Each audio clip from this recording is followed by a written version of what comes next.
Inside your spacecraft, you are approaching Jupiter through the deep darkness of space.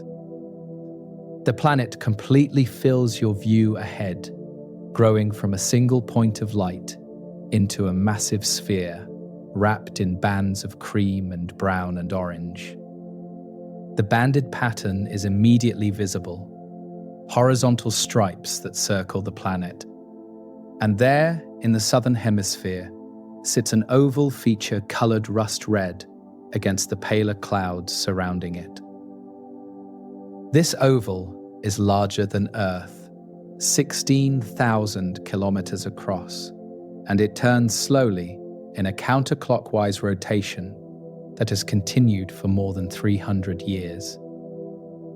The Great Red Spot sits there ahead of you, a storm so vast and so ancient that it has outlasted nations and civilizations. And tonight, you are going to descend into it. The red oval stands out clearly even from this distance, positioned about 22 degrees south of Jupiter's equator. The color contrasts with the lighter zones above and below, and the oval shape is distinct, its edges sharp where the storm meets the surrounding atmosphere. You can see the spiral structure even from here, the way the clouds curve around the center in long arcs, the circulation visible as texture and motion across the face of the storm. Jupiter itself is enormous, 11 times the diameter of Earth, and the Great Red Spot occupies a region large enough to swallow our entire planet, with room to spare.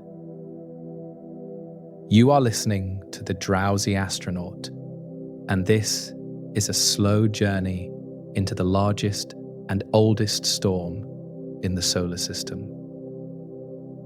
Over the next few hours, you will explore the Great Red Spot from every angle, descending through its winds, examining its structure, and understanding what this red oval is and why it persists. Where on this beautiful planet are you listening from tonight? And what time is it right now? Let us know in the comments below. If this journey feels like something you would like to continue, a like or subscription helps us keep exploring new worlds together. For now, the storm waits ahead, turning in Jupiter's atmosphere, and the approach continues. You are moving closer now, and Jupiter's scale becomes more apparent. The planet rotates beneath you, the bands of clouds moving from west to east at different speeds depending on their latitude, and the Great Red Spot drifts slowly within this flow. The storm sits in a region called the South Equatorial Belt, a darker band of descending air that wraps around the planet, and the spot itself is an anticyclonic storm, meaning it rotates in the opposite direction from a hurricane on Earth. High-pressure air rises in the center and spirals outward, creating a stable circulation that resists disruption. The distance closes and details become clearer. The storm is not perfectly round, it is slightly oval, elongated from east to west, and the edge is remarkably sharp. A clear boundary between the red churning clouds of the storm and the paler, smoother flows outside. The interior shows complex structure, whirls and eddies within the larger circulation, smaller features carried around by the rotation. The color is not uniform. The center is paler, almost white in some images, while the outer regions are deeper red, and the boundary carries the darkest tones of rust and brown. You enter orbit above the storm, circling Jupiter at an altitude that keeps the Great Red Spot directly below. From this vantage, the three-dimensional nature of the storm is visible. It rises above the surrounding cloud deck, a raised feature that stands taller than the atmosphere around it. The height difference is subtle but measurable, a few kilometers of elevation that makes the storm a topographic feature in Jupiter's atmosphere. The shadows are faint, the lighting from the distant sun diffuse, but the ray's structure affects how light scatters and how the storm interacts with the flows around it. The red oval turns below you, completing one full rotation every 6 Earth days. The motion is slow from this perspective, not immediately obvious, but if you watch cloud features within the storm, you can see them move, spiraling around the center, taking hours to shift noticeably. The storm is vast enough that even at speeds of several hundred kilometers per hour, the motion appears gradual, like watching the hour hand of a clock, perceptible only when you look away and return. The circulation is constant, unceasing, driven by forces deep within Jupiter's atmosphere. The size becomes more intuitive when you compare it to Earth directly. If Earth were placed inside the Great Red Spot, the storm would extend far beyond the planet's edges. The diameter of the storm is larger than the distance from New York to Los Angeles and back again. 3 Earths could fit side by side within the width of the oval. The scale of planetary phenomena here dwarfs anything on our home world, and the storm you are approaching represents weather on a scale that no terrestrial storm can match. You observe the storm through different wavelengths of light, and the appearance changes. In visible light, the red color dominates, but in infrared, the temperature differences become clear. The center is slightly cooler than the edges, and the surrounding atmosphere shows different temperatures in the zones and belts that wrap Jupiter. In ultraviolet light, the storm appears darker, absorbing more of the high-energy radiation from the sun, and this absorption is part of what creates the red color through chemical reactions in the upper atmosphere. Each wavelength reveals a different aspect of the same structure. The boundary of the storm is your next focus, and you begin descending toward the edge where the red oval meets the pale zone to the south. The altitude decreases, and the curvature of Jupiter's horizon becomes less pronounced, the storm growing larger in your field of view. The edge sharpens as you approach, the division between storm and surroundings more defined, and you can see the turbulence where the two flows meet. Small eddies spin off from the boundary, carried away by the surrounding winds, and the shear between the fast-moving storm edge and the slower external flow creates ripples and waves. The approach continues, and the clouds below are no longer an abstract pattern, but a physical surface, a layer of ammonia ice crystals suspended in hydrogen and helium gas. The atmosphere here is thick, the pressure increasing rapidly with depth, and the visible clouds are just the top layer of a structure that extends hundreds of kilometers downward. The Great Red Spot is not a surface feature. It is a circulation that reaches deep into the planet, driven by heat rising from Jupiter's interior. The storm persists because it taps into energy sources far below the visible clouds. You are nearing the boundary now, the edge of the storm just ahead. The clouds here are textured, 3-dimensional, rising and falling with the motion of the air. The boundary is not a wall, but a transition zone, a region where the physics of the storm meets the physics of the surrounding atmosphere. The winds here are among the fastest in the solar system, jet streams that race around the planet at hundreds of kilometers per hour. And the great red spot sits embedded in these flows, interacting with them, shaped by them, yet maintaining its own identity through the strength of its internal circulation. The red color is vivid at this distance, the chemical compounds in the clouds absorbing blue and green light and reflecting red and orange. The exact chemicals remain uncertain. Possibilities include red phosphorus, sulfur compounds, or complex organic molecules created by sunlight breaking apart simpler gases. The color is created high in the atmosphere where ultraviolet radiation from the sun has the most effect, and the deeper you descend into the storm, the paler the clouds become. The red is a surface phenomenon, a chemical signature of what happens when Jupiter's atmosphere meets the energy of the sun.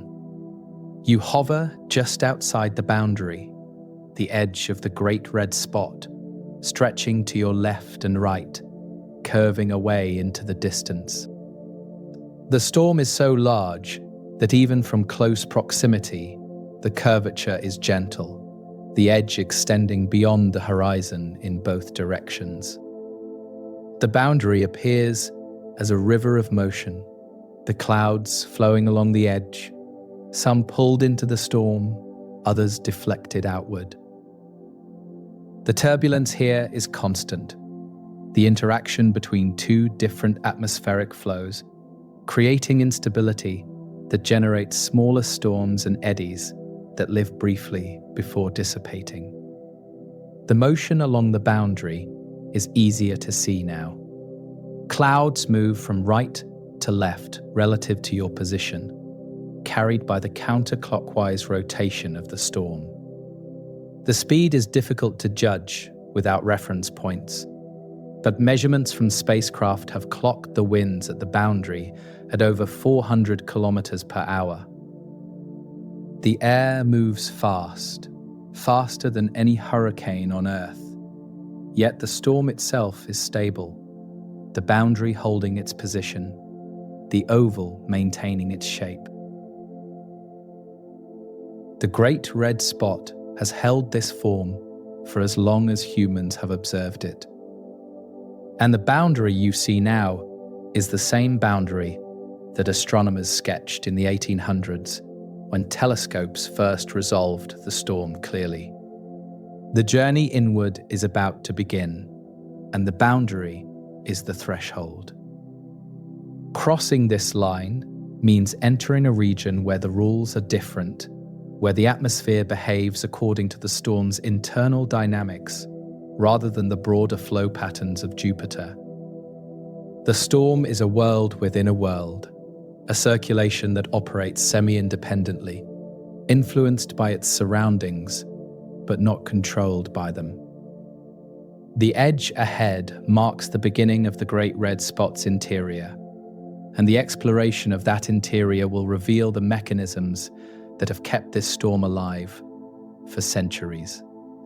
You cross the boundary and the transition is immediate. The flow changes direction, the clouds now moving in arcs that curve inward rather than flowing straight past. The boundary itself is narrow, only a few tens of kilometers wide, a sharp transition zone where the external jet stream meets the edge of the storm's circulation. The winds here create shear, the difference in speed and direction between the inside and outside generating turbulence that manifests as ripples and waves along the edge.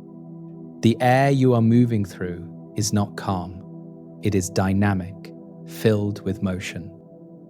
The edge of the great red spot is not a static line, but a dynamic interface. The position of the boundary varies slightly over days and weeks, oscillating inward and outward by small amounts as the storm breathes, expanding and contracting in response to interactions with the surrounding atmosphere. The overall shape remains oval, elongated, east to west. But the exact position of the edge at any moment is the result of a balance between the outward push of the storm's rotation and the inward pressure from the external winds. The boundary holds because these forces are nearly equal, creating a stable equilibrium. You observe the flow along the boundary from just inside the storm. The external atmosphere moves past at high speed, flowing from west to east in a jet stream that wraps around Jupiter at this latitude. The storm's edge rotates counterclockwise, so along the southern boundary, the storm's rotation and the external jet stream move in the same direction, reinforcing each other. While along the northern boundary, they oppose each other, creating more turbulence. This asymmetry affects how the storm interacts with its surroundings, and it is part of why the storm drifts slowly in longitude over time, nudged by the imbalance in forces. The clouds at the boundary are different from the clouds deeper in the storm. Here at the edge, the material is fresher, recently pulled into the circulation from outside, and the composition reflects the chemistry of the surrounding atmosphere. The pale zones to the north and south contain ammonia ice clouds that rise in updrafts, and as this material enters the Great Red Spot, it begins to change. The storm's circulation carries it upward, exposing it to more sunlight, and the chemistry begins the process that will eventually turn it red. The boundary is where this transformation starts. You move along the edge, following the curvature of the oval. The boundary extends ahead of you and behind you, a continuous line that wraps around the entire storm, a perimeter more than 50,000 kilometers in total length. To travel completely around the edge at this altitude would take hours even at high speed, and the journey would reveal subtle variations in the boundary structure.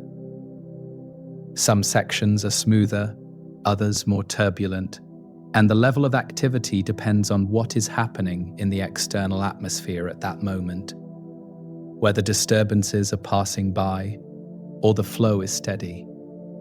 The shear at the boundary is strong enough to create smaller vortices, eddies that spin off from the main circulation. You see several of these oval-shaped disturbances that range from a few hundred to a few thousand kilometers across, tiny compared to the Great Red Spot, but still significant features in their own right. Some of these eddies are cyclonic, rotating in the opposite direction from the main storm, and they form where the shear is strongest. They persist for days or weeks before dissipating, their energy absorbed back into the larger flows around them. The temperature difference across the boundary is measurable but small. The interior of the Great Red Spot is slightly cooler than the surrounding atmosphere at the same altitude, a consequence of the rising motion at the center of the storm.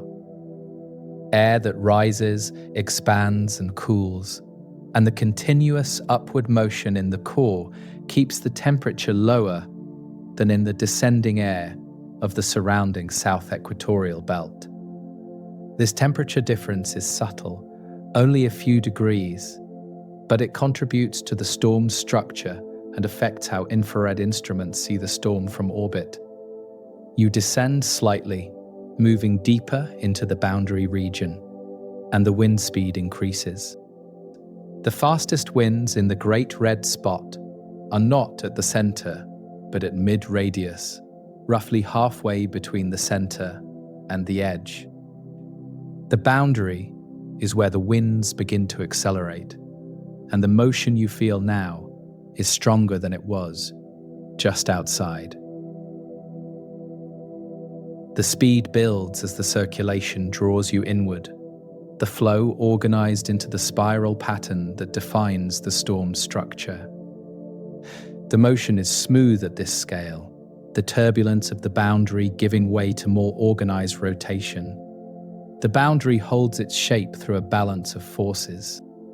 The rotation of the storm creates centrifugal force, pushing outward, while the surrounding atmosphere pushes inward.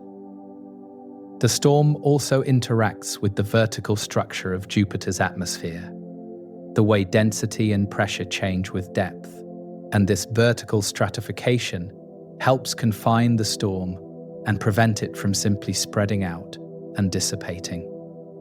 The Great Red Spot is held together by its own rotation, by the external pressure, and by the structure of the atmosphere it sits within. You observe the interaction between the boundary and a passing disturbance in the external atmosphere. A smaller storm, a white oval perhaps a few thousand kilometers across, approaches the Great Red Spot from the west. As it nears the boundary, the interaction begins, the white oval circulation disrupted by the proximity to the larger storm. The two systems do not merge. The Great Red Spot's rotation deflects the smaller storm, sending it around the perimeter rather than allowing it to enter. The deflection is visible as the white oval's path curves, following the boundary for a distance before being released back into the external flow.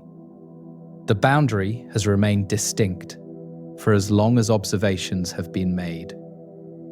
Early astronomers using ground-based telescopes could see the edge of the Great Red Spot clearly, and the sharpness of the boundary was one of the features that made the storm recognizable.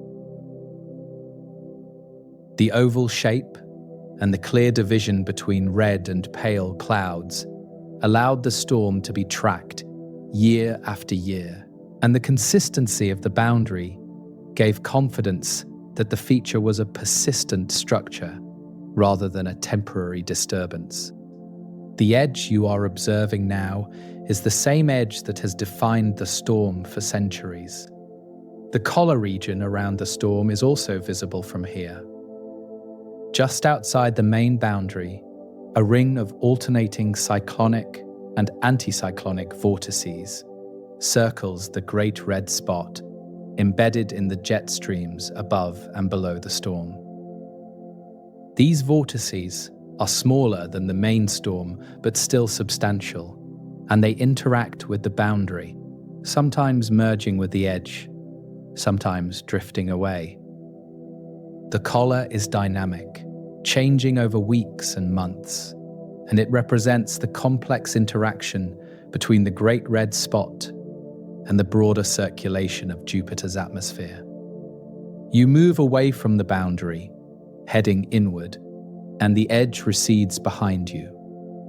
The transition from boundary to interior is gradual, the winds continuing to increase, the motion becoming more organized. The spiral arms of the circulation are ahead, the long arcs of clouds that curve around the center, and the journey now takes you into the heart of the storm. The boundary remains visible behind you for a while, a sharp line between red and pale, and then it fades into the distance as you move deeper into the Great Red Spot's interior.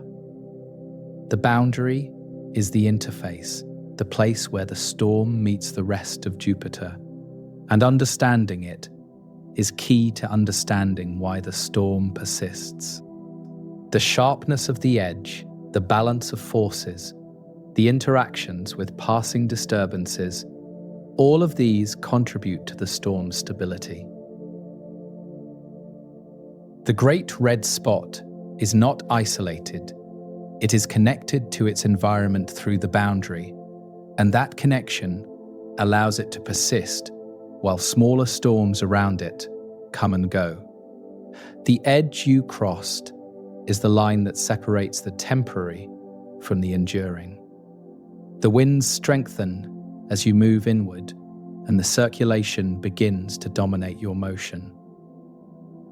The boundary is behind you now, and ahead lies the full expression of the storm's rotation, the organized flow that has turned for centuries. The structure that makes the Great Red Spot one of the most stable features in the solar system. The journey into that circulation continues, and the spiral arms of the storm are your next destination.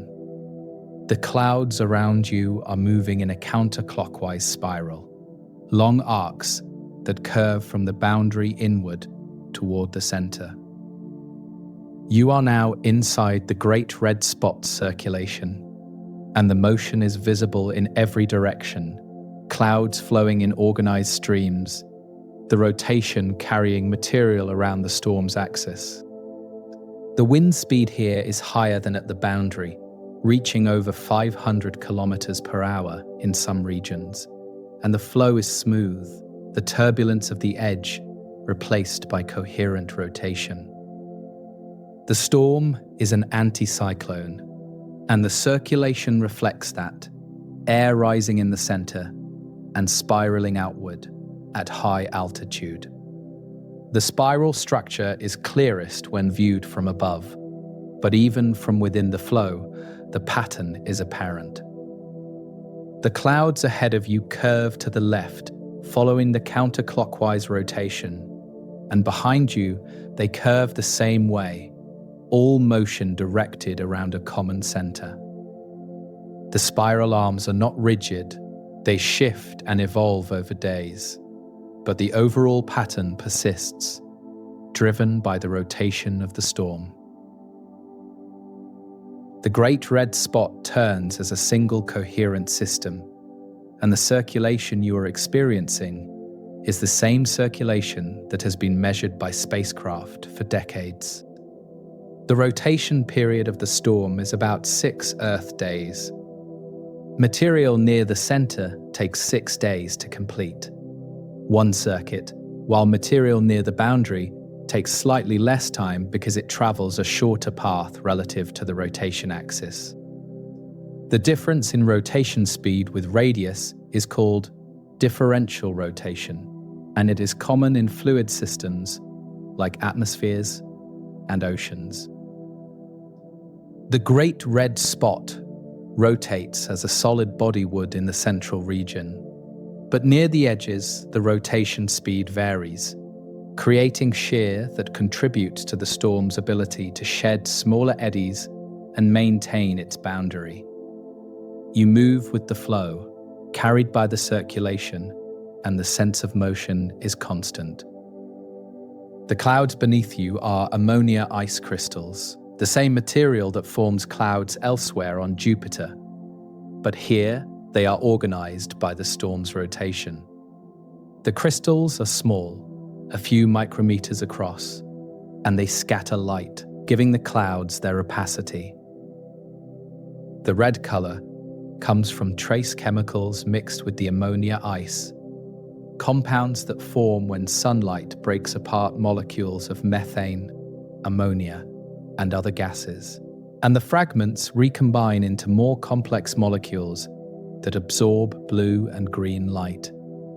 The wind speed varies with altitude as well as with radius. At the altitude you are currently observing, near the top of the visible cloud deck, the winds are fastest. Deeper in the atmosphere, the winds slow down, the rotation less intense at greater depth. The storm's circulation is strongest near the cloud tops, where the air is thinnest and the motion is least resisted by pressure and density. Below, where the pressure is higher and the atmosphere is denser, the rotation is slower, and the structure of the storm changes with depth. The center of the Great Red Spot is ahead, and the clouds there are paler, almost white in some observations. The center is where the upward motion is strongest, air rising from below and spreading outward at the cloud tops. The rising air expands as it rises, cooling adiabatically, and water vapor and other gases condense into clouds at specific altitudes depending on temperature and pressure. The pale color at the center suggests that the clouds there are fresher, newer, recently formed from rising air, and they have not yet been exposed to the sunlight and chemistry that create the red color farther out. You observe the motion more closely, watching individual cloud features as they move. A small bright cloud, a high-altitude plume of ammonia ice, drifts past, carried by the rotation. It takes several minutes to noticeably change position, but the motion is steady, the cloud following a curved path that will eventually bring it around the entire storm and back to where it started, assuming it does not dissipate before completing the circuit.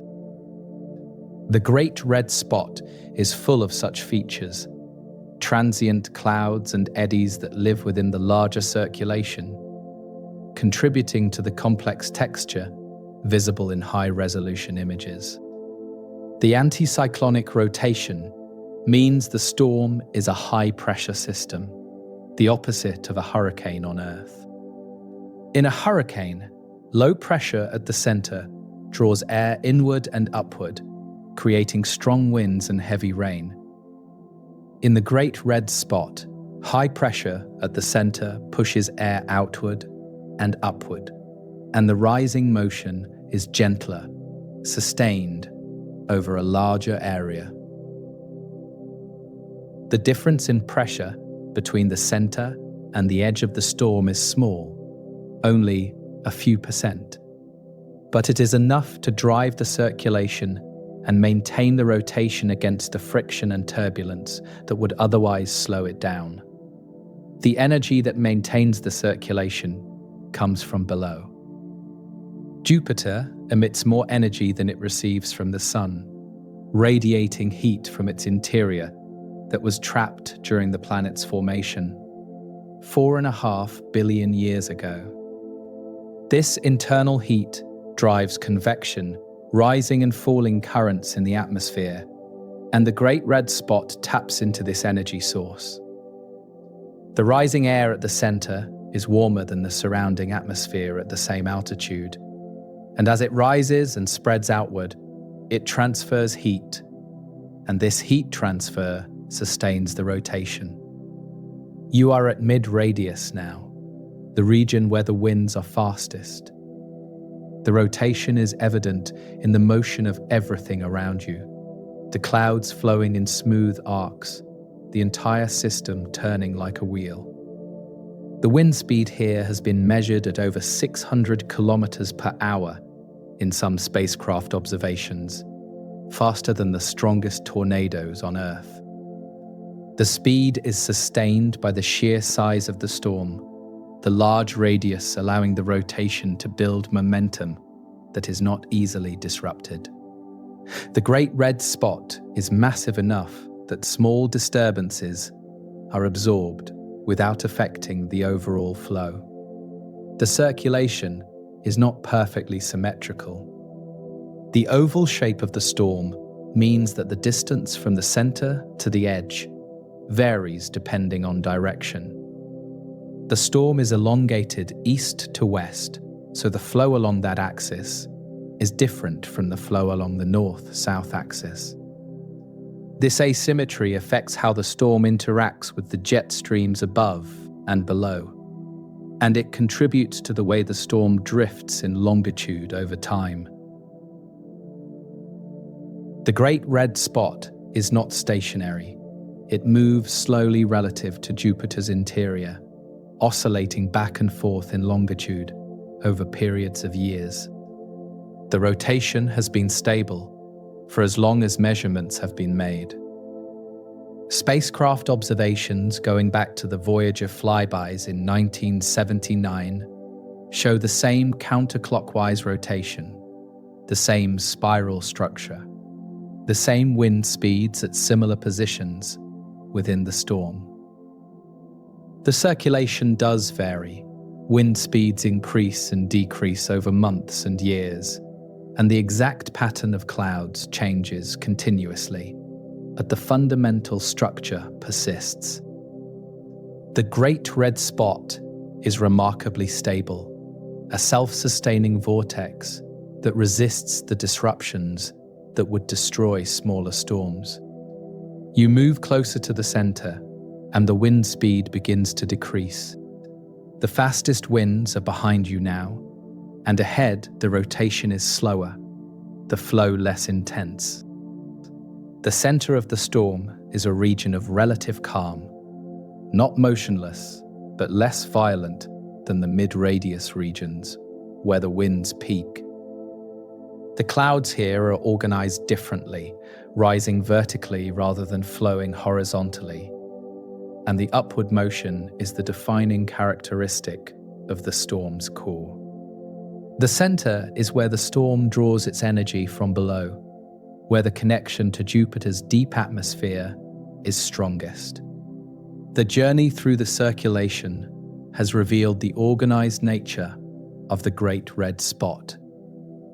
This is not a chaotic, turbulent mess. It is a structured system with distinct regions, each with its own characteristics. The boundary, where the storm meets the external atmosphere, the mid-radius, where the winds are fastest, and the center, where air rises and spreads. All of these regions fit together to create the storm's overall behavior. The circulation you have observed is the mechanism that sustains the Great Red Spot, and understanding it is key to understanding why the storm has lasted so long. The spiral pattern continues around you, the clouds flowing in their endless circuit, and the rotation shows no sign of slowing. The Great Red Spot turns now as it has turned for centuries, the circulation driven by heat from below and organized by the rotation of Jupiter itself. The storm is a self-perpetuating system, and the motion you are experiencing is the expression of that system's stability. The journey continues toward the center, where the upward flow is strongest, and the connection to the depths becomes clear. You are descending now, moving downward from the cloud tops into the deeper layers of the Great Red Spot. The visible clouds thin slightly as you drop the bright ammonia ice layer, giving way to deeper regions where the temperature is warmer and the pressure higher. The storm does not exist only at the surface. It extends downward into Jupiter's atmosphere, and the depth of that structure is one of the reasons the storm has persisted for so long. Shallow storms dissipate quickly, but deep storms tap into stable energy sources and resist disruption. The pressure increases as you descend, the weight of the atmosphere above pressing down on the layers below. At the cloud tops, the pressure is about the same as Earth's atmosphere at sea level. But a few tens of kilometers down, the pressure doubles, then triples, then continues rising. The atmosphere grows denser with depth, the hydrogen and helium gas compressing under its own weight, and the conditions change from the cold, thin air of the upper atmosphere to the warm, dense air of the lower regions. The Great Red Spot extends through this transition, the circulation continuing deeper than the visible clouds suggest. The rotation persists as you descend, but the structure changes. The wind speeds decrease with depth, the faster rotation at the cloud tops giving way to slower rotation below. The depth at which the rotation becomes negligible defines the route of the storm, the point where the Great Red Spot's circulation connects to the broader convection of Jupiter's interior. Measurements from the Juno spacecraft, which has orbited Jupiter since 2016, used gravity sensors to detect tiny variations in Jupiter's gravitational field, caused by the mass distribution within the Great Red Spot. These measurements revealed that the storm extends at least 300 kilometers deep and possibly deeper. The temperature rises as you continue downward. At the cloud tops, the temperature is around minus 160 degrees Celsius, cold enough to freeze ammonia into ice crystals. 50 kilometers down, the temperature has risen to minus 100 degrees, and water ice can begin to form. At 100 kilometers depth, the temperature approaches 0 degrees Celsius, and liquid water droplets could exist if water is present in sufficient quantities. The Great Red Spot passes through all these temperature zones, and the clouds at different depths are made of different materials depending on what condenses at that temperature and pressure. You pass through the ammonia cloud layer, the white and red clouds of the visible surface, and enter a region where the clouds are less dense. This is the gap between the ammonia clouds above and the water clouds that likely exist below. The air here is clearer, less opaque, and if you could see from outside, this is the region where the storm would appear darker in some wavelengths, because there are fewer particles to scatter light.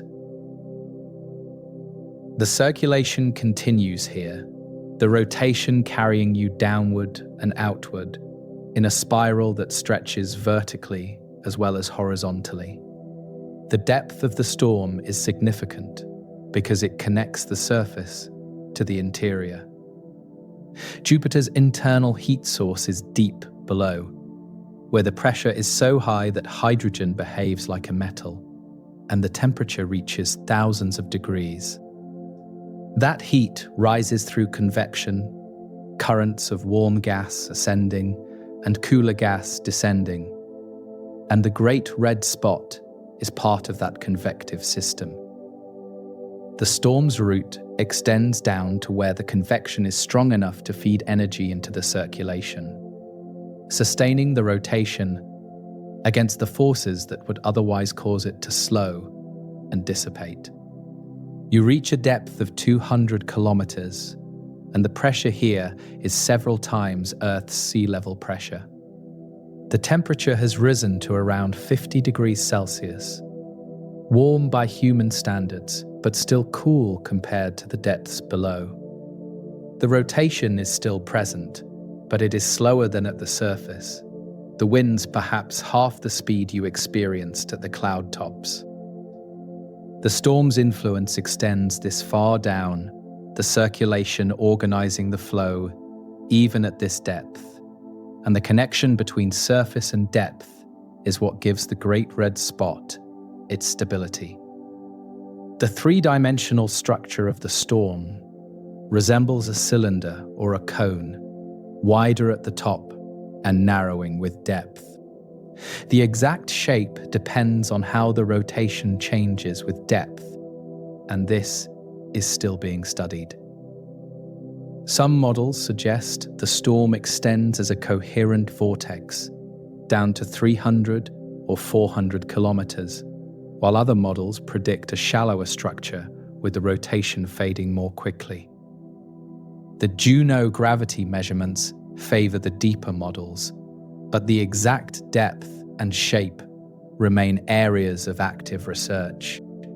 You observe the vertical motion more clearly now. The air around you is rising, ascending from below and spreading outward as it reaches higher altitudes. The upward motion is slow, perhaps a few meters per second, far gentler than the updrafts in a terrestrial thunderstorm, but persistent and widespread. The rising air carries heat from below, and as it rises and expands, it cools, and clouds form at specific altitudes where the temperature drops below the condensation point for ammonia, water, or other gases. The Great Red Spot is a convective system driven by rising warm air and falling cool air, and the rotation organizes that convection into the stable pattern visible at the surface. The descent continues, and you pass 300 kilometers depth, the lower limit of what Juno's gravity measurements could confidently detect. Below this depth, the storm's influence is uncertain. The rotation may fade entirely, or it may continue deeper in a weaker form. The atmosphere here is dense and warm, the pressure reaching tens of times Earth's sea level pressure, and the conditions are far removed from the cold, thin clouds visible from space. The Great Red Spot reaches this deep, connecting the surface to this hidden realm. The deep structure is what allows the storm to persist. Shallow features on Jupiter come and go, white ovals and small cyclones that last for months or years before merging with other storms or dissipating. The Great Red Spot has lasted for centuries because it is rooted deeply in the atmosphere, tapping into energy sources that are stable over long timescales. The internal heat of Jupiter does not vary much over decades or centuries, and the convection driven by that heat provides a steady energy supply. The storm is fed from below, and as long as that energy continues, the circulation persists. You begin ascending, returning toward the cloud tops, and the temperature decreases as you rise. The pressure drops, the air thins, and the rotation speed increases as you approach the surface. The journey through the depths has revealed the vertical extent of the storm, the way it connects different layers of the atmosphere, and the role that depth plays in stability.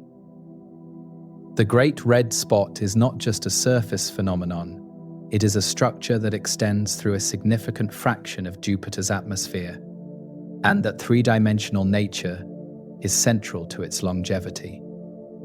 The cloud tops come back into view, the ammonia ice layer, bright and textured, and you emerge back into the visible surface of the storm. The descent and ascent have shown you the hidden architecture, the deep roots that anchor the Great Red Spot in Jupiter's atmosphere. The surface is spectacular, the swirling red clouds and the organized spiral arms, but the true foundation of the storm lies below, in the warm, dense air where the convection begins, and the energy that sustains the rotation is drawn from the planet's interior. The depth of the Great Red Spot is one of its defining characteristics, and it separates this storm from the countless smaller features that populate Jupiter's atmosphere. Depth provides stability, insulation from disruptions at the surface, and access to energy sources that shallow features cannot reach. The storm extends from the cold cloud tops down into the warm interior, a vertical column of rotation that has persisted through centuries of change at the surface.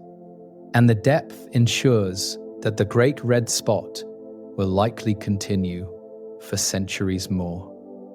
You are back at the cloud tops, the familiar red and white clouds surrounding you, and the descent into the depths is complete. The storm's vertical structure is now part of your understanding, and the journey continues through other aspects of the Great Red Spot. The color of the storm is next, the chemistry that creates the distinctive red hue, and the exploration moves from the physical structure to the chemical processes that give the storm its name. The color surrounds you, shades of rust and red-orange and brick brown that define the Great Red Spot visually and give it the name by which it has been known for over a century. The red hue is not uniform. It varies across the storm, darker near the edges and paler toward the center, and it changes over time, sometimes more vivid, sometimes faded to a dull orange. The color is created by chemicals in the upper atmosphere, trace compounds mixed with the ammonia ice clouds, and understanding what those chemicals are has been a challenge for scientists studying Jupiter. You are at the cloud tops, where the color is most intense. The altitude here is important. The red color appears strongest at high altitudes, where the clouds are exposed to direct sunlight, and particularly to ultraviolet radiation from the sun. Ultraviolet light has enough energy to break apart molecules, splitting ammonia, methane, and other gases into fragments, and those fragments can recombine into new compounds, some of which are colored. The process is called photochemistry, chemical reactions driven by light, and it happens continuously in the upper atmosphere of Jupiter, wherever sunlight strikes. The leading candidates for the red color are sulfur compounds, red phosphorus, or complex organic molecules called tholins. Sulfur is present in Jupiter's atmosphere, likely delivered by volcanic eruptions on the moon Io. And sulfur can form a variety of compounds, some of which are red or brown. Red phosphorus is another possibility, created when white phosphorus molecules are broken apart by ultraviolet light and rearrange into a more stable red form. Tholins are organic molecules formed when simple gases, like methane and ammonia, are exposed to ultraviolet light or electrical discharges, and they are known to be reddish-brown. Laboratory experiments on Earth have tried to recreate Jupiter's atmospheric chemistry. Scientists take mixtures of hydrogen, helium, methane, ammonia, and trace gases, expose them to ultraviolet light, and observe what compounds form. These experiments have produced reddish materials, confirming that photochemistry can create the kinds of molecules needed to explain the great red spot's color. The exact match to the observed color is still uncertain, and it is likely that multiple compounds contribute, creating a complex mixture that produces the specific shades of red and orange visible in the storm.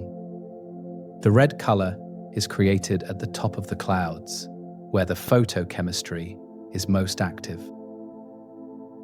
Deeper in the atmosphere, where sunlight is weaker and the clouds are thicker, the color fades and the clouds are white or pale gray. The great red spot's interior shows this gradient. The edges and outer regions are dark red, the middle regions are lighter, and the very center is often pale, almost white in high-resolution images. The color gradient reflects the history of the clouds, how long they have been exposed to sunlight, and how much photochemistry has occurred. You observe the color more closely, examining the variations across the storm. The southern edge of the great red spot is darker than the northern edge, a consistent feature in many images. This asymmetry may be related to the way the storm interacts with the surrounding atmosphere, the southern edge experiencing different conditions than the northern edge. The exact cause of the asymmetry is not fully understood, but it suggests that the chemistry creating the color is sensitive to local conditions, not just the overall structure of the storm. The color has changed over the decades of observation. Historical records from the late 1800s describe the Great Red Spot as intensely red, vivid and striking even in small telescopes. In the mid-20th century, the color faded somewhat, becoming more orange or pale brick. In recent decades, the color has varied, sometimes appearing quite red again, other times fading to a dull orange-brown. The changes in color may be related to changes in the storm's structure, the depth of the circulation, or the amount of material being brought up from below and exposed to sunlight. The role of altitude in the color is clear when you compare different regions of Jupiter. The zones, the pale bands that circle the planet, are high-altitude regions where ammonia clouds rise in updrafts, and they are white because the clouds are fresh, recently formed, and have not been exposed to much photochemistry. The belts, the darker bands, are lower altitude regions where clouds descend, and they are brown because the descending air carries material that has been exposed to sunlight and has undergone chemical changes. The Great Red Spot combines both, rising air in the center and sinking air at the edges, creating a mix of fresh white clouds and aged red clouds. The chemistry that creates the red color also creates other trace compounds, some of which have been detected spectroscopically. Observations from Earth-based telescopes and spacecraft have identified water vapor, methane, ammonia, phosphine, and other gases in Jupiter's atmosphere, and the relative abundances of these gases provide clues to the chemistry occurring. The Great Red Spot shows slight differences in composition compared to the surrounding atmosphere, more of some gases and less of others, and these differences are part of the storm's chemical signature. You move through the red clouds, and the color is everywhere, the particles that scatter light, carrying the chemical signature of the storm. The ammonia ice crystals are coated with thin layers of the colored compounds, or the colored molecules are mixed into the ice matrix, and the result is clouds that absorb blue and green light and reflect red and orange. The color is beautiful in a way, the product of natural chemistry occurring on a planetary scale. Sunlight and atmosphere interacting to create something visually striking. The exact molecules responsible for the color remain uncertain, and this uncertainty is one of the ongoing mysteries of the Great Red Spot. Spectroscopy can identify many compounds, but the red chromophores, the molecules that actually create the color, are present in trace amounts, too small to detect directly with current instruments. Scientists must infer their presence from the color itself and from laboratory experiments that recreate Jovian conditions. Future missions with more sensitive spectrometers may finally identify the specific compounds, but for now, the precise chemistry remains an educated guess. The color is created continuously, a dynamic process rather than a static property.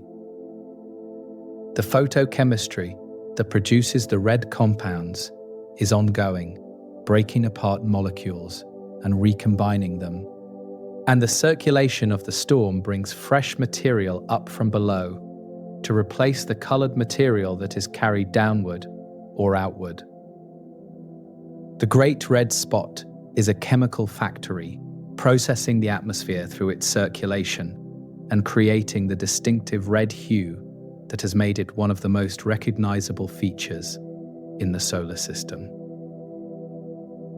The red color is not just aesthetic. It is a diagnostic, a clue to the processes occurring in the storm.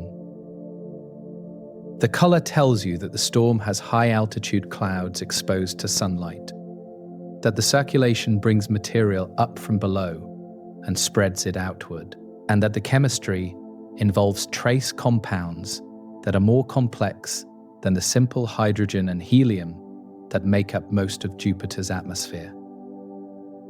The color is information, encoded in the wavelengths of light that reach your eyes or a spacecraft camera. And decoding that information reveals the chemistry and dynamics of the storm.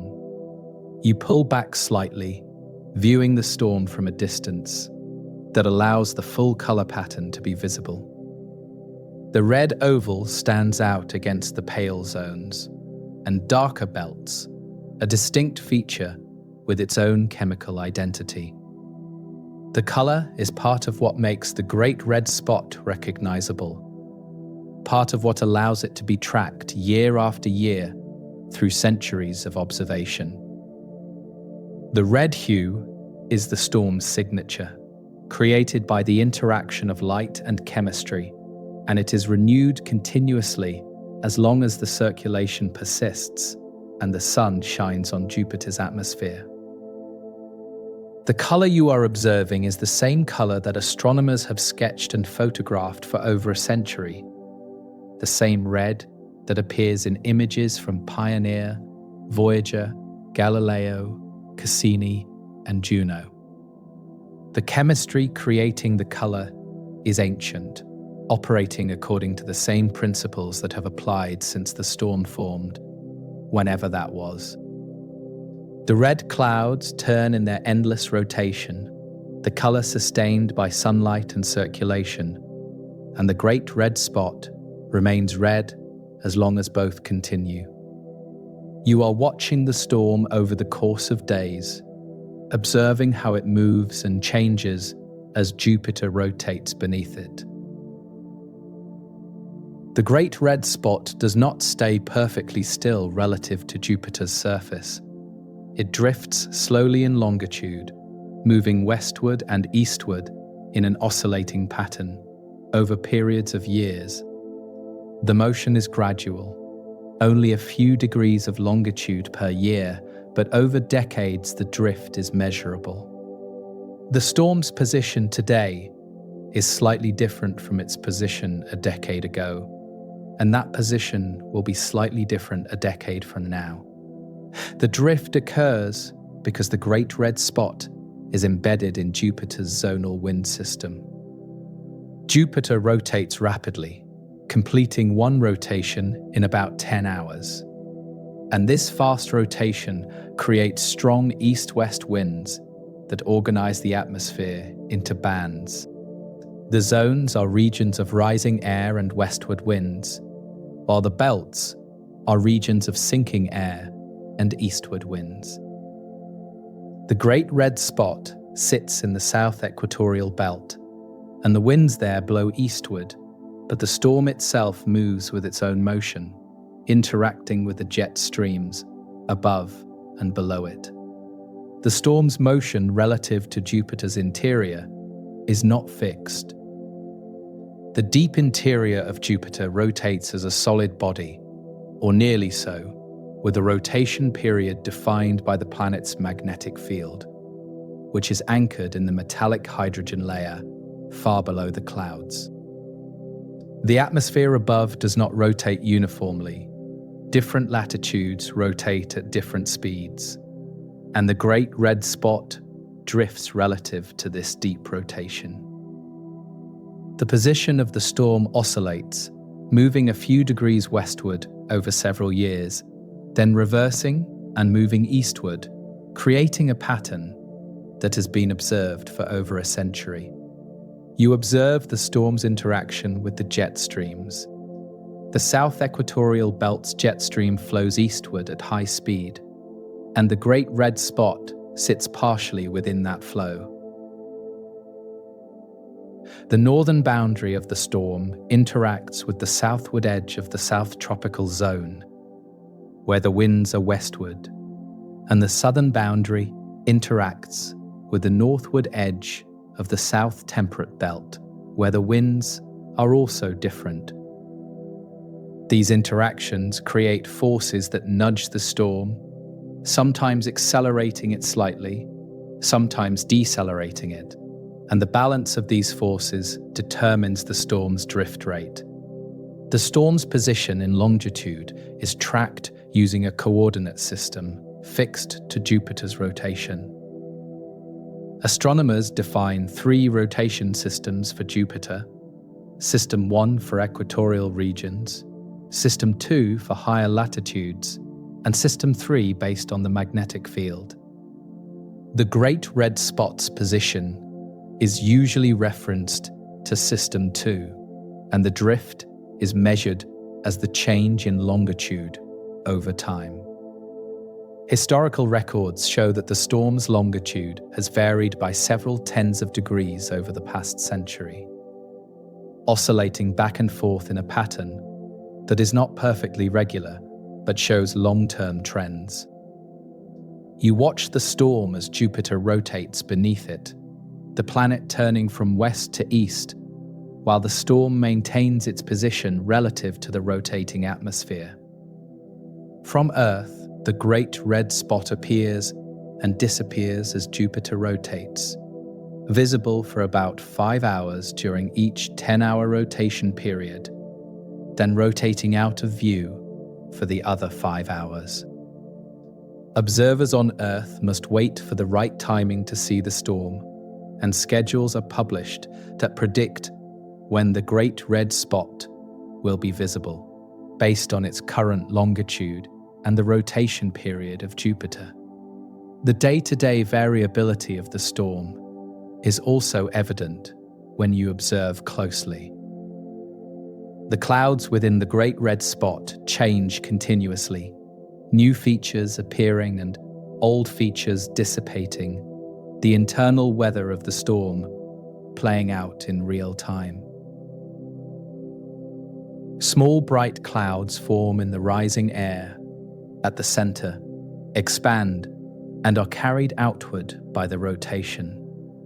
Dark spots, possibly clearings in the cloud deck that allow you to see deeper into the atmosphere, appear and drift. The storm is never static. It is always changing at small scales, even as the overall structure persists. The boundary of the storm fluctuates slightly, expanding and contracting by small amounts over days and weeks. The oscillation is subtle, a few hundred kilometers of variation in the diameter, but it is measurable. The breathing of the storm may be related to interactions with the external atmosphere, disturbances that push on the boundary and cause it to respond, or it may be an internal oscillation, a natural mode of variability in the storm's circulation. The exact cause is not fully understood, but the variability is a normal part of the storm's behavior. You observe a smaller storm approaching the Great Red Spot from the west. The smaller storm is a white oval, a few thousand kilometers across, and it is being carried by the eastward winds of the south equatorial belt. As it nears the Great Red Spot, the interaction begins, the white oval's path bending as it encounters the larger storm's circulation. The Great Red Spot's rotation deflects the smaller storm, sending it along the boundary rather than allowing it to penetrate. The white oval follows the perimeter for a distance, then is released back into the external flow, continuing eastward, but now offset slightly in latitude from where it approached. The interactions between the Great Red Spot and smaller storms are common. Jupiter's atmosphere is full of smaller vortices, cyclones and anticyclones that form and dissipate, and many of these pass near the Great Red Spot. Some are absorbed, merging with the larger storm and adding their energy to the circulation. Others are deflected, as you just observed, pushed aside by the Great Red Spot's rotation. The outcome depends on the size and strength of the smaller storm and the exact angle of approach. But the Great Red Spot dominates these interactions, remaining intact while the smaller storms are either consumed or deflected. The storm's motion is also influenced by the vertical structure. The deep roots of the Great Red Spot anchor it to the deeper atmospheric layers, and those layers rotate at different rates than the surface. The interaction between the surface rotation and the deep rotation affects how the storm moves in longitude, and changes in the vertical structure could alter the drift rate. The shrinking of the storm over recent decades, which has reduced the horizontal size, may also be affecting the vertical structure, and this could explain some of the changes in the storm's drift pattern. You watch the storm over several rotations of Jupiter, the red oval appearing on one side of the planet, crossing the disk, and disappearing on the other side, then reappearing hours later. The motion is the combined result of Jupiter's rotation and the storm's own drift, and the pattern is predictable enough that you can calculate when the storm will be visible from any given vantage point. The Great Red Spot has been observed through thousands of Jupiter rotations, and each rotation adds to the record of how the storm moves and changes. The daily and weekly changes you observe are small compared to the long-term persistence, but they are real, and they show that the Great Red Spot is dynamic, not frozen. The storm responds to its environment, to passing disturbances, to changes in the jet streams, and to its own internal variability. The motion you see over days and weeks is the short-term expression of processes that have been operating for centuries, and understanding these short-term changes helps scientists understand the long-term stability. The journey through the storm's motion has shown you that the Great Red Spot is not static in position or structure. It drifts in longitude, oscillating over years. It breathes, expanding and contracting slightly. It interacts with other storms, sometimes absorbing them, sometimes deflecting them. And it changes internally, the clouds and weather within the storm, continuously evolving. The motion is part of what makes the storm interesting, a dynamic system that is never the same twice, yet maintains its identity through all the changes. You remain with the storm, watching it turn in Jupiter's atmosphere, the motion continuous and enduring. The drift and the interactions and the daily variability are all part of the Great Red Spot's behavior, the ways it moves through space and time, while remaining fundamentally the same storm. The journey now looks backward through time, to the centuries of observation that have documented the storm's existence and revealed its long history. You are looking back through time now, not moving physically, but observing the Great Red Spot as it has appeared to countless observers across more than 3 centuries.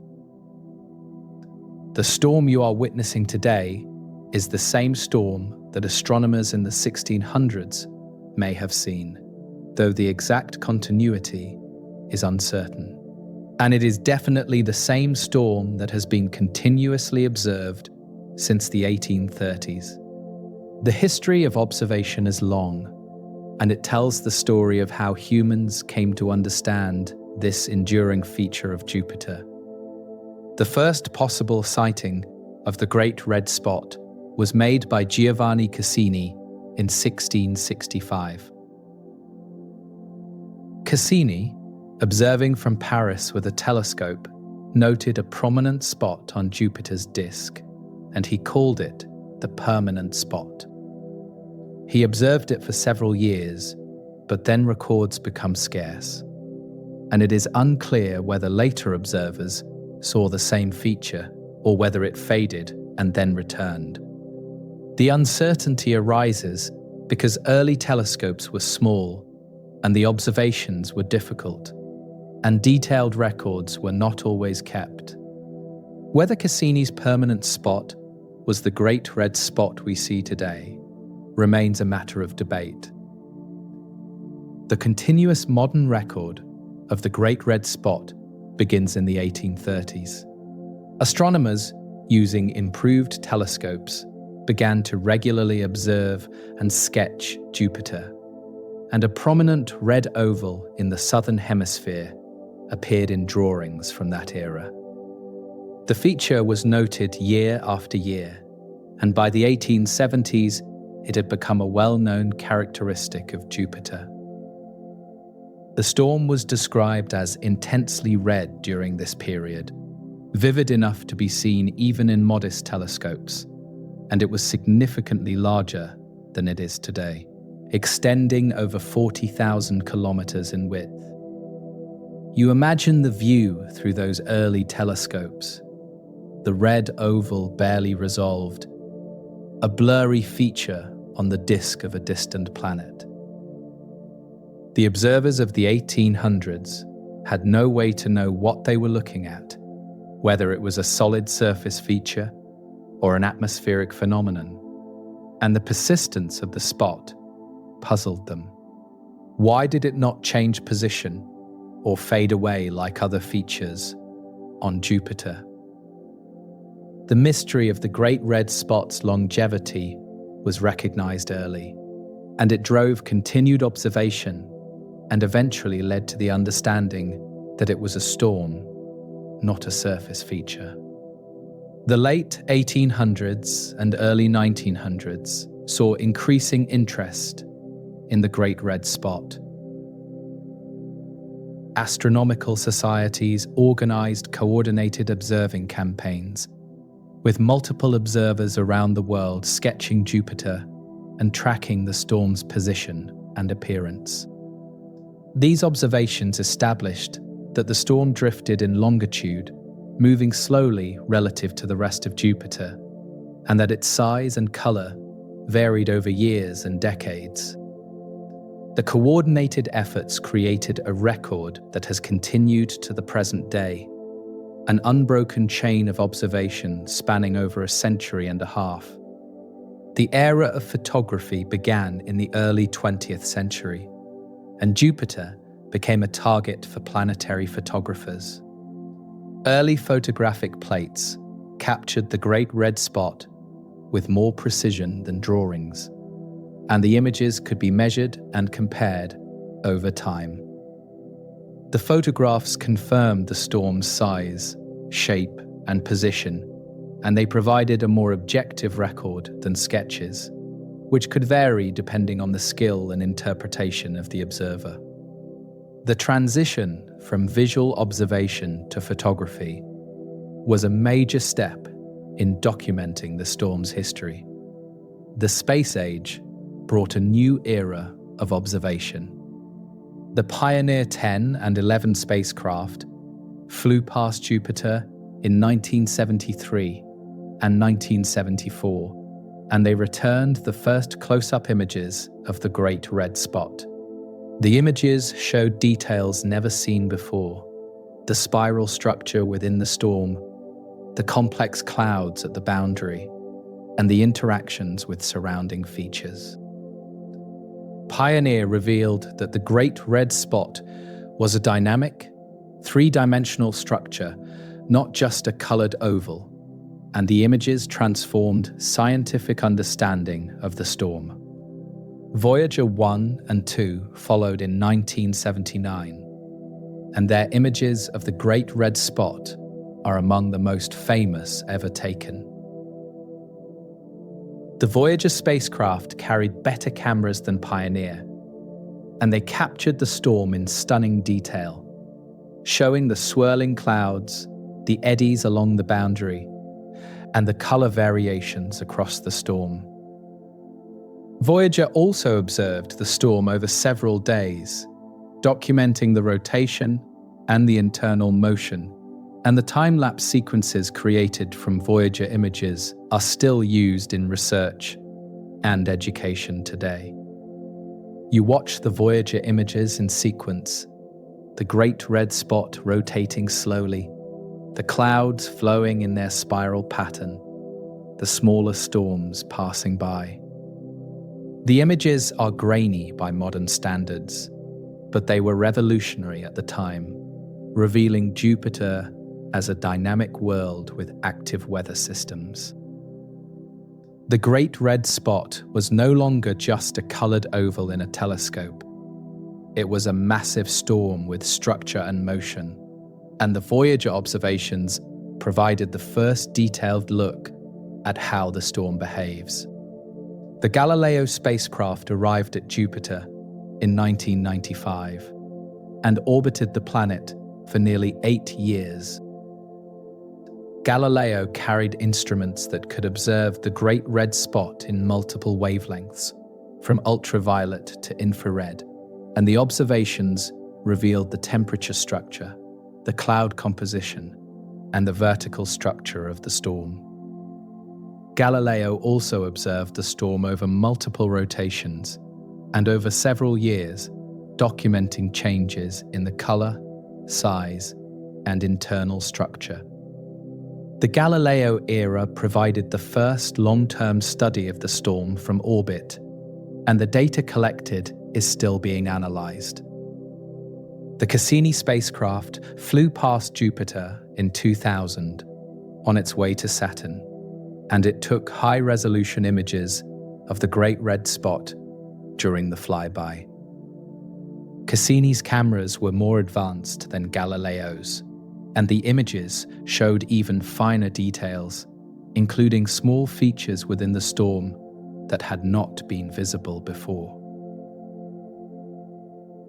The Cassini flyby was brief, but it added to the historical record and provided a snapshot of the storm at the turn of the millennium.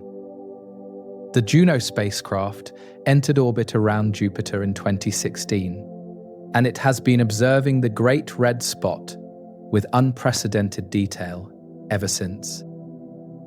Juno's camera, called JunoCam, has captured images of the storm from directly above, showing the spiral structure with clarity that rivals science fiction. Juno's other instruments have measured the storm's gravity field, revealing the depth of the circulation, and the microwave radiometer has probed beneath the clouds to map the temperature and ammonia abundance at various depths.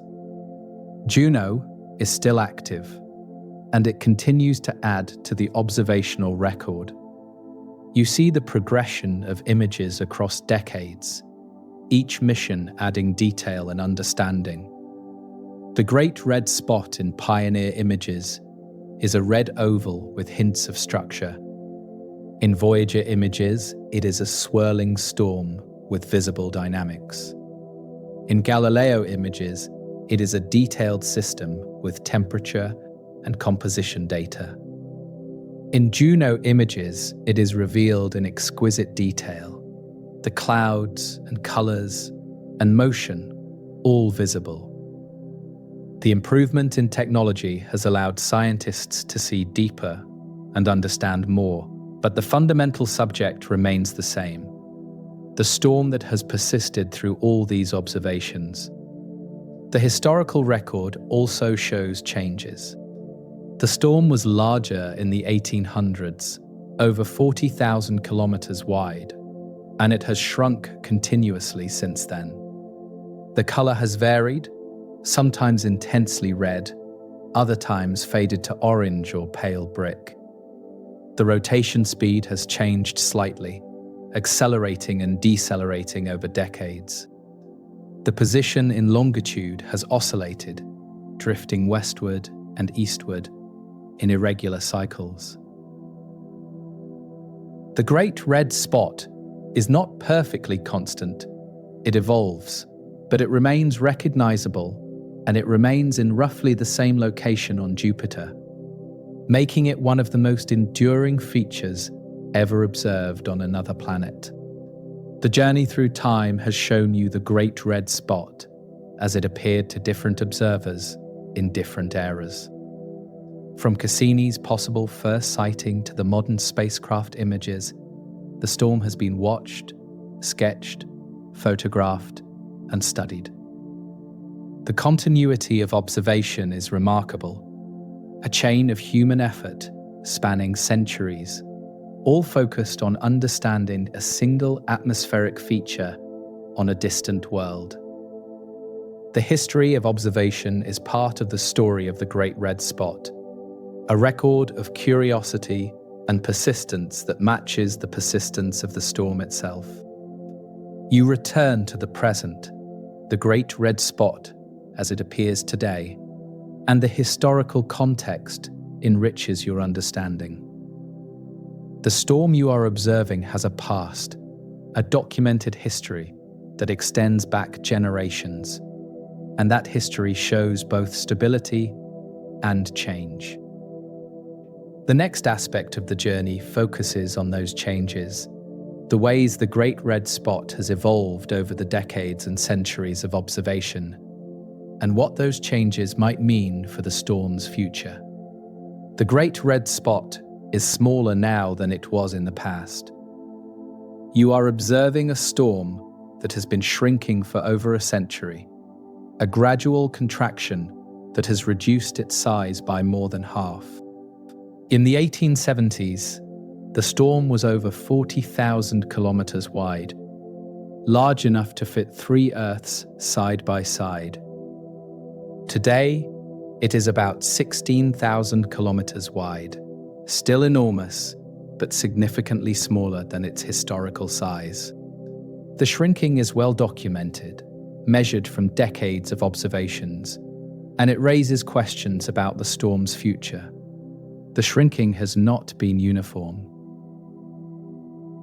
The rate of contraction varied over different periods, sometimes slow, sometimes faster, and in recent decades, the rate appears to have accelerated. Measurements from the 1970s showed the storm losing a few hundred kilometers per year, while measurements in the 2000s and 2010s showed faster shrinking, nearly 1,000 kilometers per year in some periods. The acceleration suggests that something in the storm's environment or internal dynamics has changed, pushing the shrinking process faster than before. You observe the storm's current size, the oval stretching about 16,000 kilometers from east to west, and about 13,000 kilometers from north to south. The shape is less elongated than it was historically, the storm becoming rounder as it shrinks. Early observations described the Great Red Spot as a long oval, the east-west dimension much greater than the north-south dimension. But as the storm has contracted, the proportions have changed. The oval is still elongated, but less dramatically, and the trend toward a more circular shape continues. The cause of the shrinking is not fully understood. One leading theory is that the storm is receiving less energy from smaller storms merging into it. In the past, smaller vortices may have been more common in the region around the Great Red Spot. And when these smaller storms merged with the larger storm, they added energy and mass, helping to sustain the circulation. If the number of smaller storms has decreased, perhaps due to changes in Jupiter's broader atmospheric circulation, the Great Red Spot would receive less energy and could shrink as a result. Another possibility involves changes in the jet streams that surround the storm. The Great Red Spot sits between 2 strong jet streams, one to the north and one to the south, and these jets help confine the storm and maintain its shape.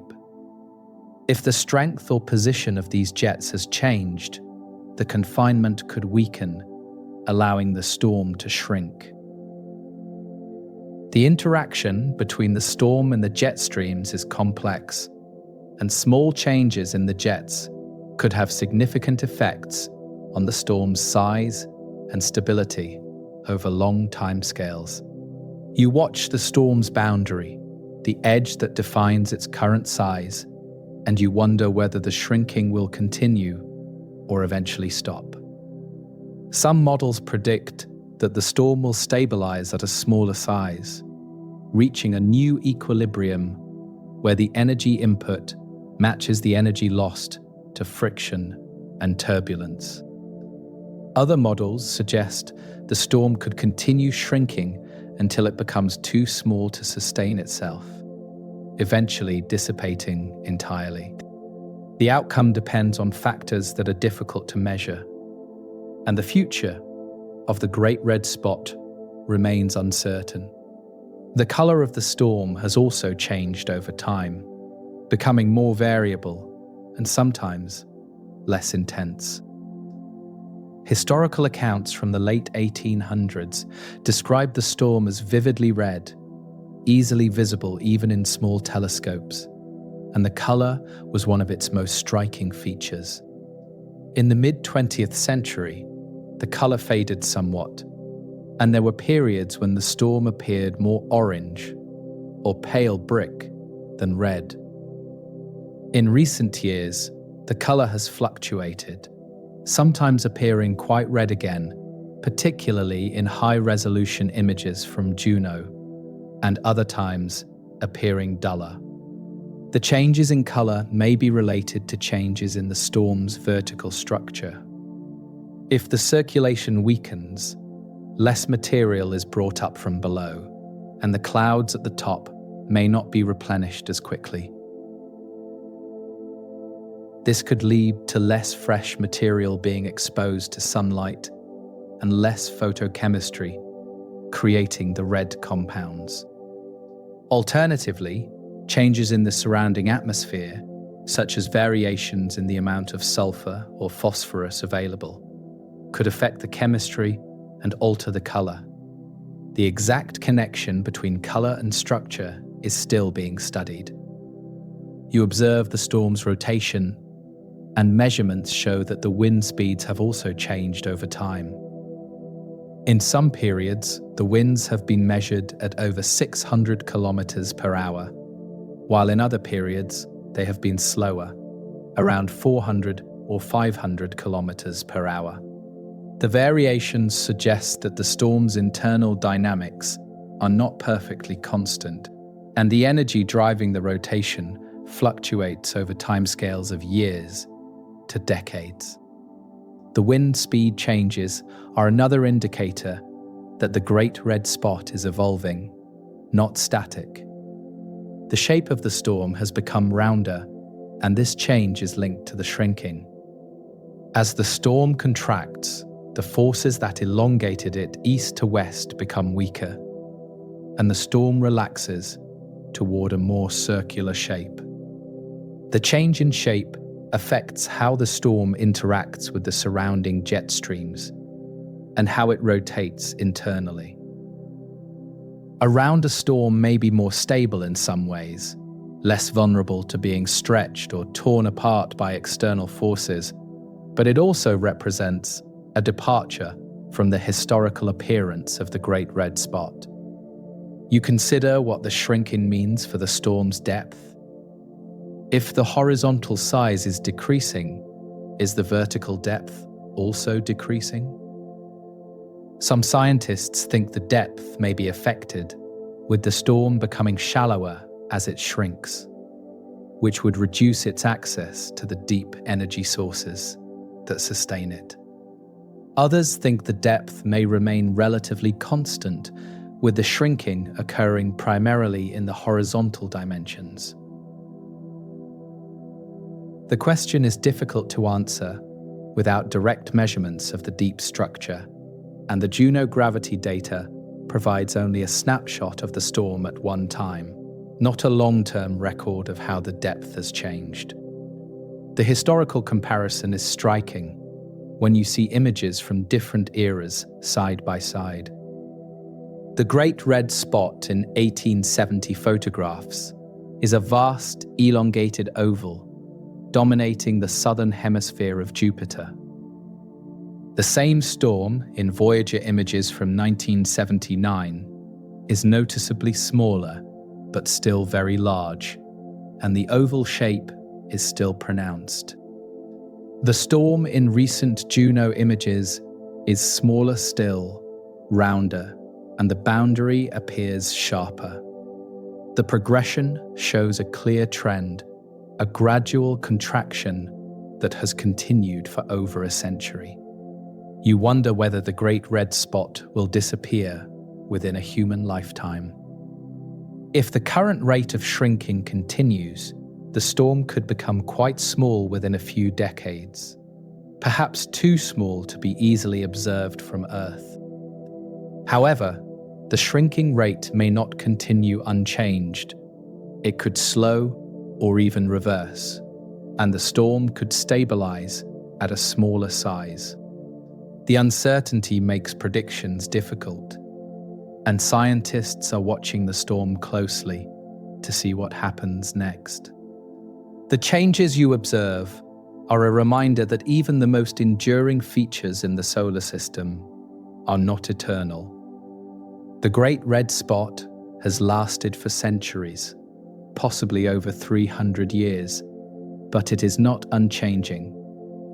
It evolves, it shrinks, its color varies, its winds speed up and slow down, and its shape changes. The storm is dynamic over long timescales, as well as short ones, and the changes documented over the past century and a half are part of the storm's story. The shrinking and other changes do not diminish the Great Red Spot's significance. It remains the largest and longest-lived storm in the solar system, a testament to the stability that large-scale atmospheric structures can achieve. Even if it continues to shrink, it will likely remain visible and scientifically interesting for many more years, and studying how it changes provides valuable information about atmospheric dynamics on Jupiter and on other giant planets. The evolution of the storm is as important as its persistence. You remain with the storm, observing its current state and reflecting on how it has changed. The Great Red Spot today is smaller, rounder, and possibly less colorful than it was in the past, but it is still turning, still sustained by the same basic mechanisms, still the defining feature of Jupiter's southern hemisphere. The changes are real, but they are gradual, and the storm continues. The journey now shifts focus to the environment around the storm, the bands and zones and other features that surround the Great Red Spot and influence its behavior. You pull back from the Great Red Spot, rising above it and widening your view to see the broader atmosphere of Jupiter. The storm sits within a complex environment, surrounded by bands of clouds that stretch around the entire planet. And the interaction between the storm and this environment shapes both. The Great Red Spot does not exist in isolation. It is part of Jupiter's atmospheric system, and understanding the surroundings helps explain why the storm behaves the way it does. Jupiter's atmosphere is organized into alternating bands of light and dark clouds, called zones and belts. The zones are lighter in color, typically white or pale cream, and they are regions where warm air rises from below, creating high-altitude clouds of ammonia ice. The belts are darker, brown or orange-brown, and they are regions where cooler air descends, carrying material that has been exposed to sunlight and altered chemically. The zones and belts circle the planet at different latitudes, and they are separated by jet streams, narrow bands of fast-moving winds. The Great Red Spot sits in the south equatorial belt, a dark brown band located about 20 degrees south of Jupiter's equator. The belt is a region of descending air and eastward winds, and the storm occupies a gap in the belt, a region where the usual descending flow is interrupted by the storm's rising circulation. To the north of the Great Red Spot is the South Tropical Zone, a lighter band where air rises and winds flow westward. To the south is the South Temperate Belt, another dark band with descending air and eastward winds. The jet streams above and below the Great Red Spot are among the strongest on Jupiter. The jet stream at the northern edge of the South Tropical Zone flows westward at several hundred kilometers per hour, while the jet stream at the southern edge of the South Equatorial Belt flows eastward at similar speeds. The Great Red Spot sits between these two jets, and the shear between them helps maintain the storm's oval shape and confines its north-south extent. The jets act like boundaries, limiting how far the storm can expand in latitude. You observe the zone to the north, the South Tropical Zone, and the clouds there are bright and smooth, high-altitude ammonia ice reflecting sunlight. The zone is stable, a persistent feature that has existed for as long as observations have been made, and it provides a steady environment for the northern boundary of the Great Red Spot. The interaction between the storm and the zone creates turbulence along the boundary, small eddies and ripples that mark the transition between rising air in the zone and the circulation of the storm. The belt to the south, the South Temperate Belt, is darker and more textured, with descending air carrying chemically altered material from higher altitudes down into the deeper atmosphere. The belt is less stable than the zone, sometimes fading or changing color over periods of years, and these changes affect the environment around the Great Red Spot. When the South Temperate Belt is active and dark, the southern boundary of the storm is more sharply defined, while when the belt fades, the boundary becomes less distinct. You notice other storms in the vicinity of the Great Red Spot. To the south, a series of smaller white ovals are visible, each a few thousand kilometers across, and they orbit Jupiter at a latitude slightly south of the storm. These white ovals are anticyclonic storms like the Great Red Spot, though much smaller and younger, and they interact with the larger storm occasionally. Some of the white ovals merge with each other over time, creating larger ovals, and in some cases they approach the Great Red Spot closely enough to be deflected or absorbed. One of the white ovals, informally called Oval BA or Red Spot Junior, has taken on a reddish color in recent years, becoming a smaller version of the Great Red Spot. Oval BA formed from the merger of three smaller white ovals between 1998 and 2000, and by 2006 it had turned red, possibly due to the same photochemical processes that color the Great Red Spot. Oval BA is much smaller, only about half the diameter of the current Great Red Spot, and it orbits at a slightly different latitude. But its existence shows that red storms can form and persist on Jupiter under the right conditions. You watch an interaction between the Great Red Spot and a passing white oval. The white oval approaches from the west, carried by the eastward jet stream, and as it nears the Great Red Spot, its path curves. The storm's circulation pulls on the white oval, deflecting it southward, and the two storms pass each other without merging. The interaction lasts several days, and during that time, the boundary between them becomes turbulent, small eddies forming and dissipating as the two circulations interact. After the close approach, the white oval continues eastward slightly offset from its original latitude, while the Great Red Spot remains in place. The environment around the Great Red Spot also includes smaller cyclonic storms, which rotate in the opposite direction from the anticyclonic Great Red Spot. These cyclonic storms are less stable than anticyclones on Jupiter, and they tend to be smaller and shorter-lived.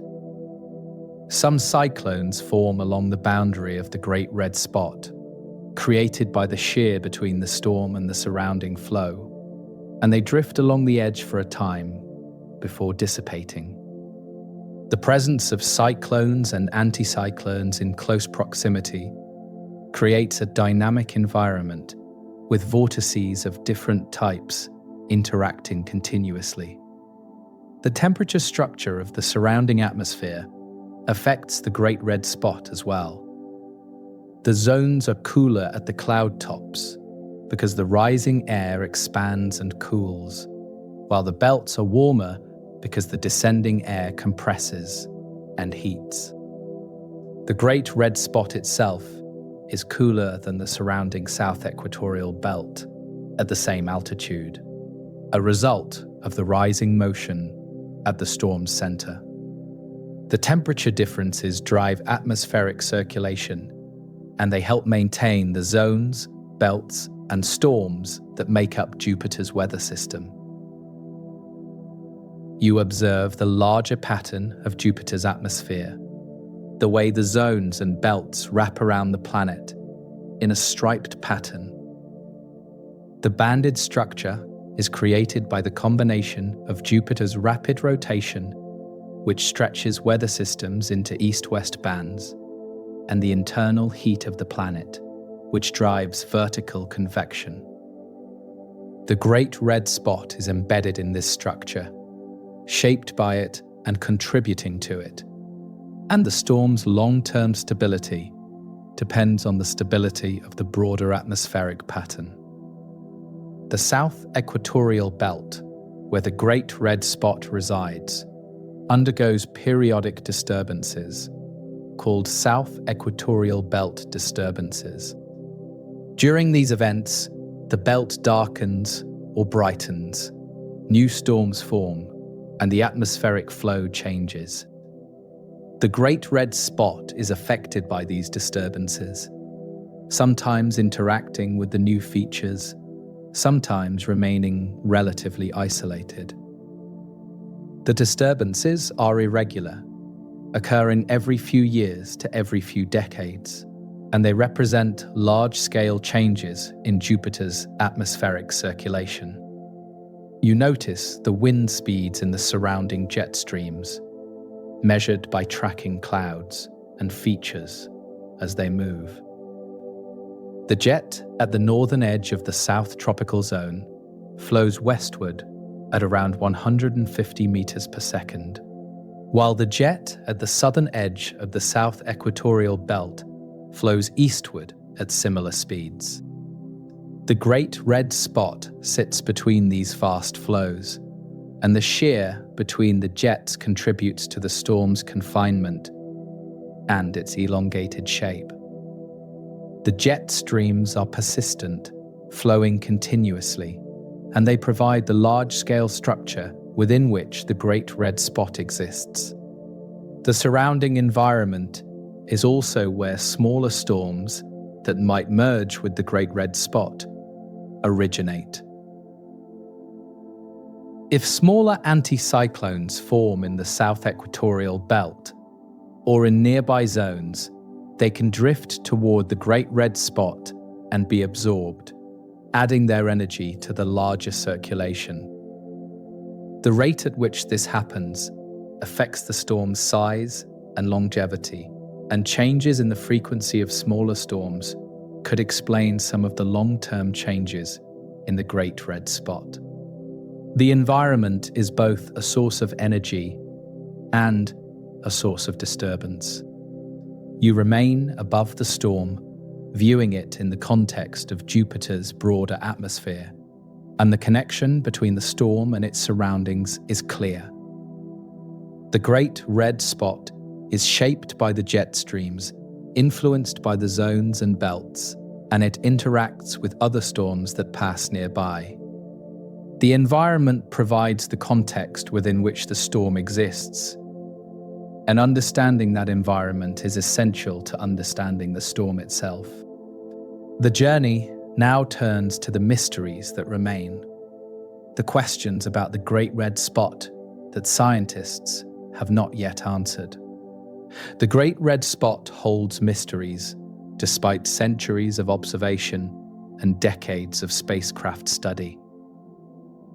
You are aware now of what is known: the size, the circulation, the depth, the color, the history. But there are still questions that remain unanswered, aspects of the storm that are not fully understood. The mysteries are part of what makes the storm fascinating. The realization that even after all this time, there is still more to learn. One of the central mysteries is why the Great Red Spot has lasted so long. Storms on Earth dissipate quickly. Hurricanes last for days or weeks before they weaken and fade. And even the longest-lived terrestrial storms are measured in months, at most.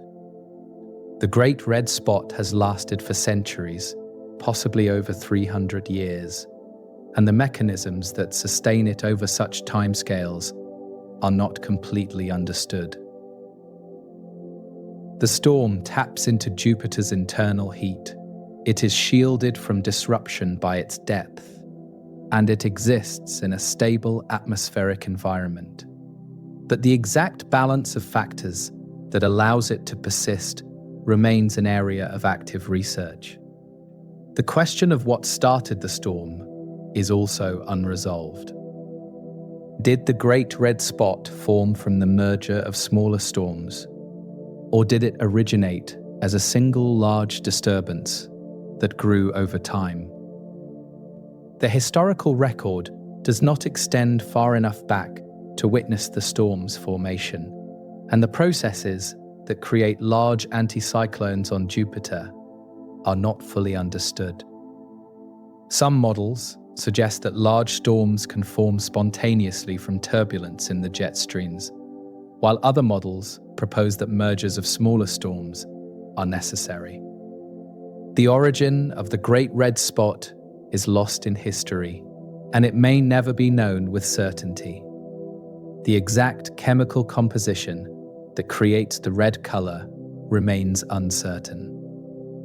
Scientists have narrowed down the possibilities to sulfur compounds, red phosphorus, or complex organic molecules, but the specific molecules responsible have not been definitively identified.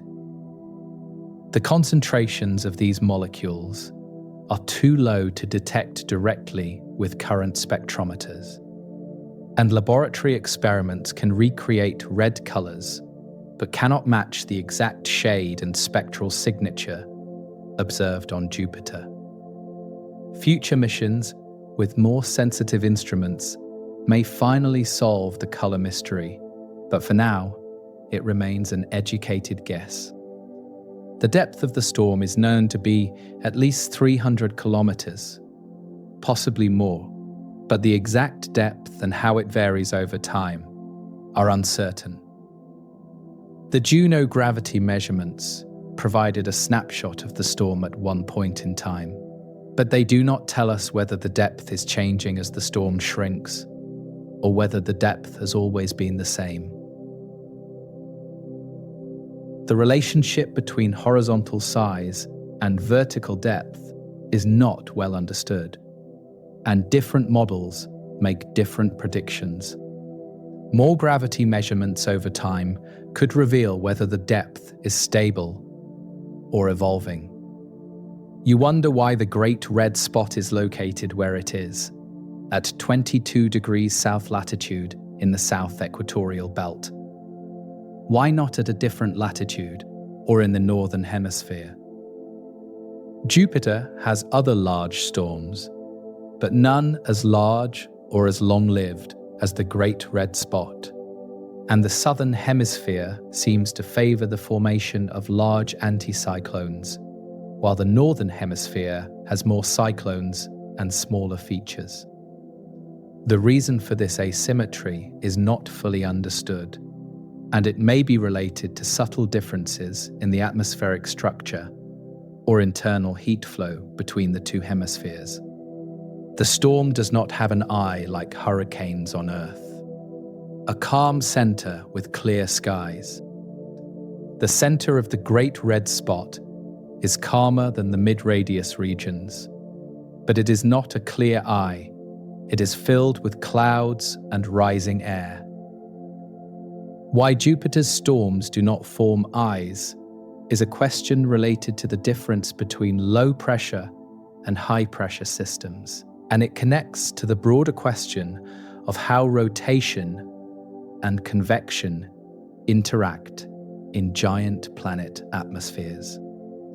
The absence of an eye is consistent with the storm being an anticyclone, but the details of why eyes do not form in anticyclones are complex. You think about the energy budget of the storm. How much energy does it take to sustain the circulation? And where does that energy come from? The internal heat of Jupiter is the primary source, but how efficiently does the storm extract that heat? And how much energy is lost to friction, turbulence, and radiation? The balance between energy input and energy loss determines whether the storm grows, shrinks, or stays the same size. And understanding this balance is key to predicting the storm's future. The energy budget is difficult to measure directly, and it requires modeling that depends on assumptions about the storm's structure and dynamics. The interaction between the Great Red Spot and Jupiter's magnetic field is another mystery. Jupiter has the strongest magnetic field of any planet in the solar system, generated deep in the interior where hydrogen is compressed into a metallic state. The magnetic field extends far above the atmosphere, and it affects charged particles and plasma, but whether it affects the Great Red Spot directly is uncertain. The storm is composed of neutral gas, hydrogen, and helium, which do not respond strongly to magnetic fields, but there may be subtle interactions that are not yet understood. The shrinking of the storm raises questions about the future, as you have considered before. Will the shrinking continue until the storm disappears, or will it stabilize at a smaller size? The answer depends on factors that are not fully known. The availability of smaller storms to merge with, the strength of the jet streams, the depth of the circulation, and the energy supply from below. Different scientists have different views, and the uncertainty reflects the complexity of the system. Observing the storm over the coming decades will provide more data, but predictions are difficult. You wonder about the internal structure, the details of how the circulation is organized at different depths, and how the rising and sinking air are distributed. The visible clouds show the surface flow, but what is happening below the clouds is harder to observe. Microwave observations from Juno can penetrate a few tens of kilometers below the cloud tops, but deeper than that, the interior is hidden. Models can predict the internal structure, but without direct measurements, the predictions remain uncertain. Understanding the internal dynamics would help explain why the storm behaves the way it does. The role of water in the storm is also uncertain. Jupiter's atmosphere contains water vapor at depth, below the ammonia clouds, and water clouds likely exist in the lower atmosphere. How much water is present in the Great Red Spot, and how does it affect the storm's energy budget? Water releases latent heat when it condenses, and this heat can drive convection, making water a potentially important energy source. The amount and distribution of water in the storm are not well known, and future missions may be able to measure it more accurately. You reflect on the fact that these mysteries exist despite intensive study. The Great Red Spot is one of the most observed features in the solar system, yet it still holds secrets. The mysteries are not failures of science, they are opportunities for further discovery, questions that drive new observations and new models. Each mystery represents something we do not yet understand, and solving these mysteries will deepen our knowledge of atmospheric dynamics, not just on Jupiter, but on other planets as well. The journey through the mysteries has shown you the limits of current knowledge, the boundaries between what is known and what remains to be discovered. The Great Red Spot is well studied, but it is not fully understood, and the questions that remain are reminders that science is an ongoing process. The storm continues to turn, holding its secrets, and the next part of the journey looks forward to the future, to what might happen to the storm, and how we will continue to study it. You are looking forward now, considering what might happen to the Great Red Spot in the decades and centuries to come. The storm's future is uncertain, shaped by processes that are still unfolding, and predicting what will happen requires understanding the factors that control the storm's size, energy, and stability. The future is not fixed. It depends on how the storm evolves and how the environment around it changes. The most pressing question is whether the shrinking will continue. The storm has been contracting for over a century, and in recent decades, the rate of shrinking has accelerated.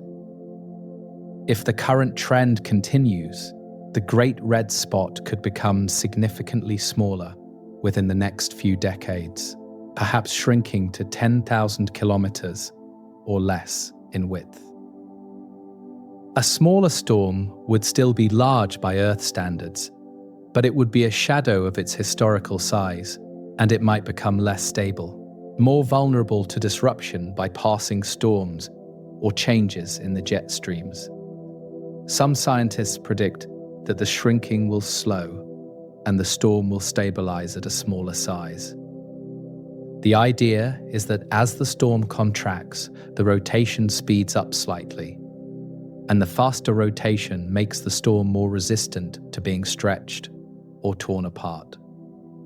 A smaller, faster spinning storm could be more stable than a larger, slower one, and it might persist for many more years, even at a reduced size. This scenario would mean the Great Red Spot continues, just in a different form, smaller and rounder, but still recognizable.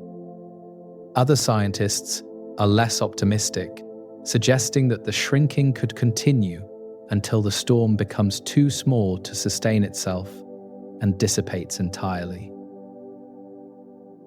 If the storm loses access to the energy sources that sustain it, either because it becomes too shallow or because the supply of smaller storms to absorb decreases, the circulation could weaken and eventually collapse.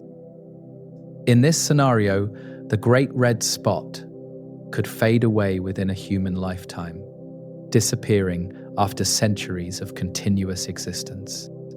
You wonder what it would mean for the Great Red Spot to disappear.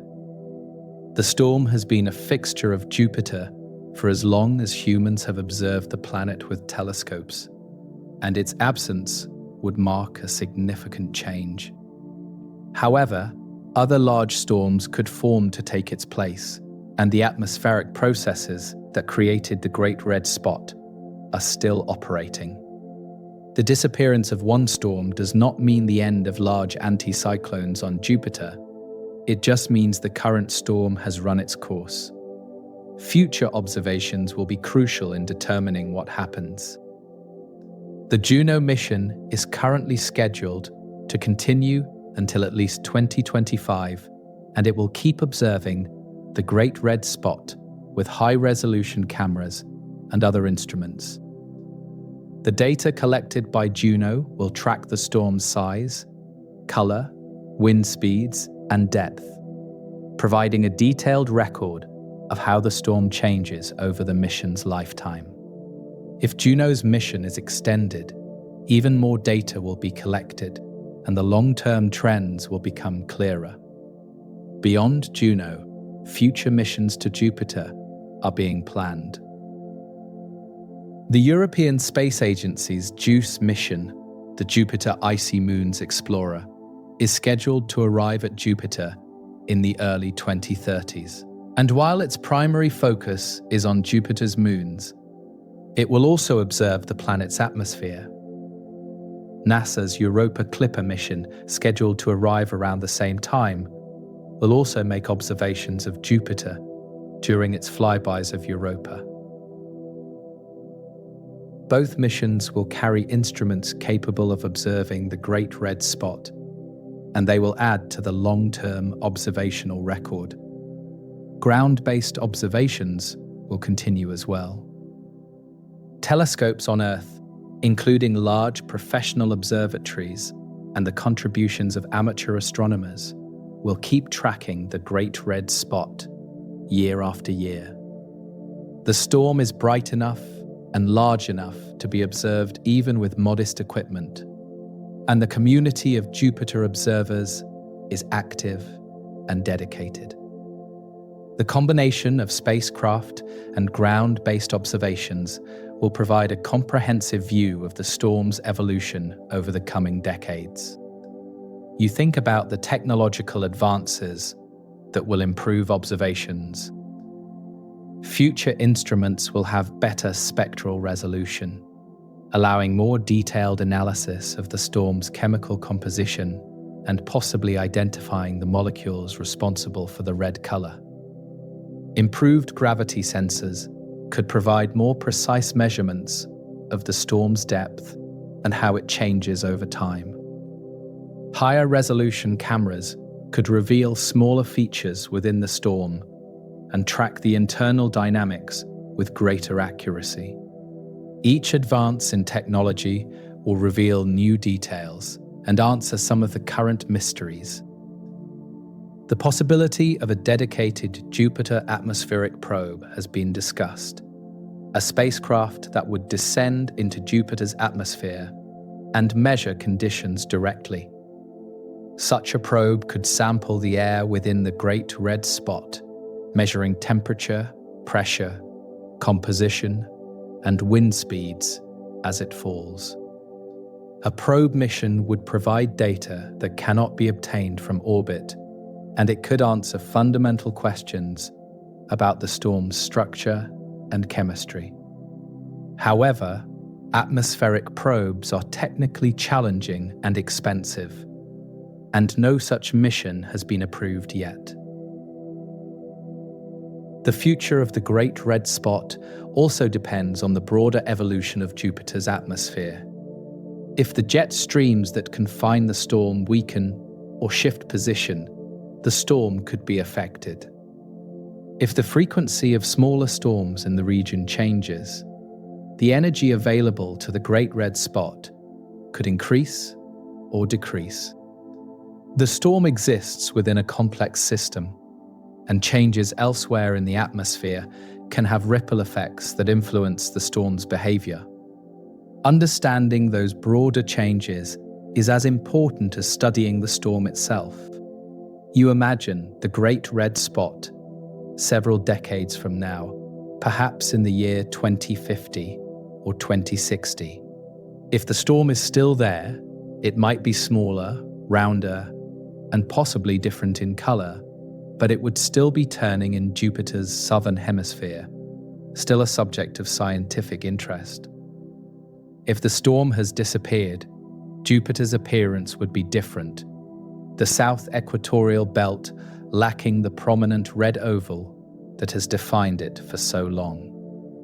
Either outcome would be scientifically valuable, teaching us about the life cycles of planetary storms and the processes that govern atmospheric stability. The long-term monitoring of the Great Red Spot is part of a broader effort to understand giant planet atmospheres. Jupiter, Saturn, Uranus, and Neptune all have dynamic weather systems, and studying how these systems evolve over time helps scientists understand the underlying physics. The Great Red Spot is the best studied example of a long-lived vortex, and the lessons learned from it apply to other storms and to atmospheric dynamics in general.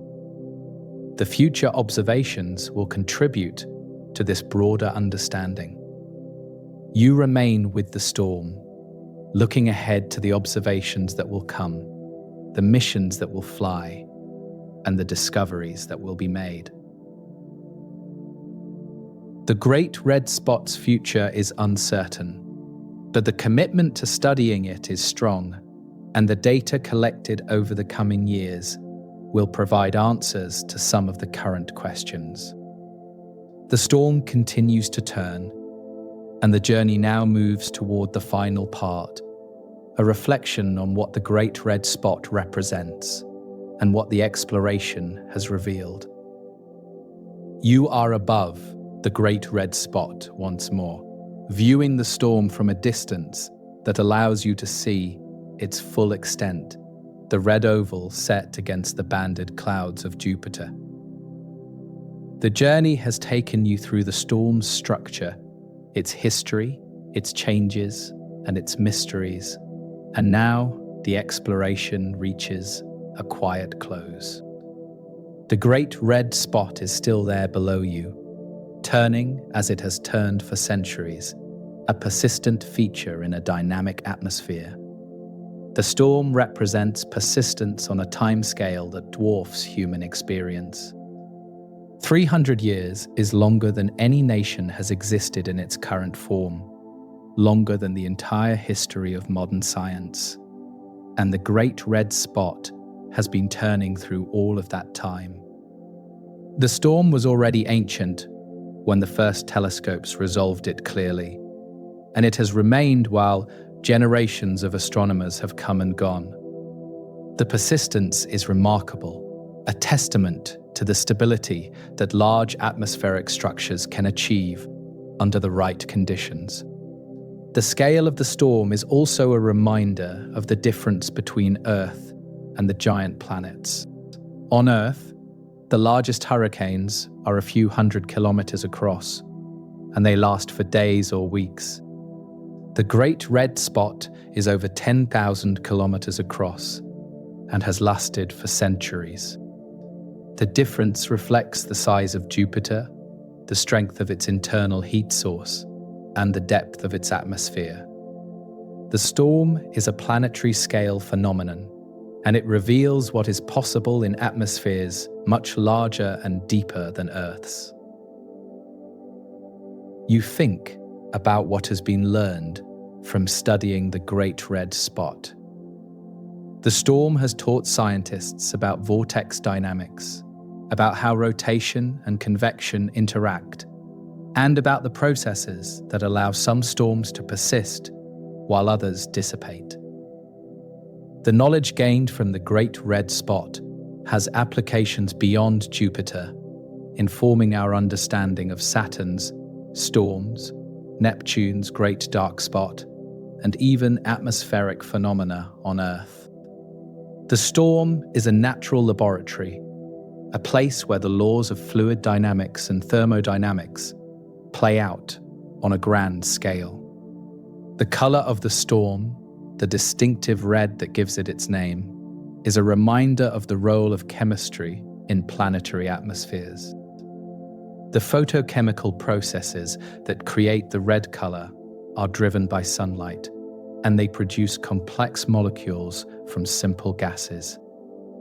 The same kinds of processes occur on other planets and moons, creating the orange haze of Titan, the blue color of Neptune, and the yellow clouds of Venus.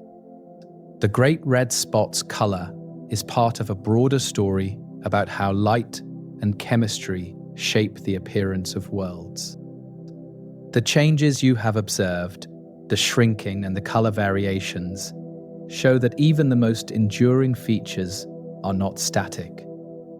The Great Red Spot is evolving, and its current state is different from its past and will be different from its future. The changes are gradual, measured over decades and centuries, but they are real. The storm's evolution is a reminder that planetary atmospheres are dynamic systems, constantly adjusting to changing conditions, and that stability does not mean immutability. You reflect on the mysteries that remain, the questions about the storm's origin, its energy sources, and its future. The mysteries are not frustrations, they are invitations to continue exploring, to develop better instruments, to refine models, and to keep observing.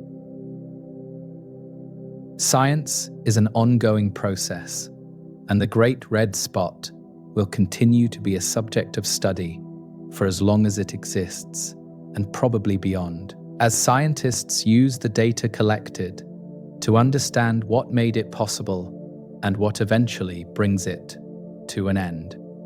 The storm is also a source of wonder, a feature of the natural universe that inspires curiosity and awe. The Great Red Spot appears in textbooks and documentaries, in images shared on social media, and in the observations of amateur astronomers around the world. The storm connects people to the solar system, providing a tangible example of the complexity and beauty that exists beyond Earth. The wonder is not manufactured. It is a natural response to encountering something so vast and so enduring.